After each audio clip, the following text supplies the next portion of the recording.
Why can't ultrasound technologists give you results? I'm going to touch on a few things and I hope it's all going to make sense at the end. First, I want you to know that we are all well trained to determine what's going on with you and your baby.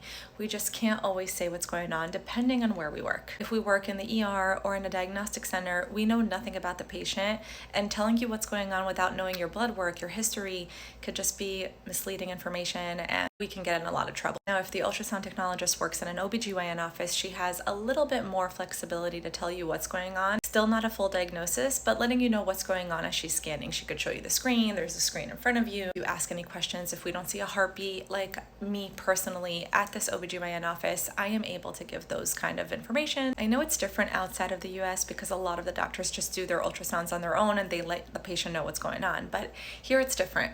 Ultrasound technologists are the only ones that actually sit here and scan most of the time, and we are the ones that give the report to the doctor. We don't just look at the screen and take pictures. We actually have to identify what's going on with the patient. Now, as far as a full diagnosis, I'm going to give an example. Let's say I'm scanning a GYN patient, not pregnancy patient. I tell the patient her ovaries look like they're polycystic. She goes home, she Googles, she cries, and then the doctor calls with the blood results and they're normal.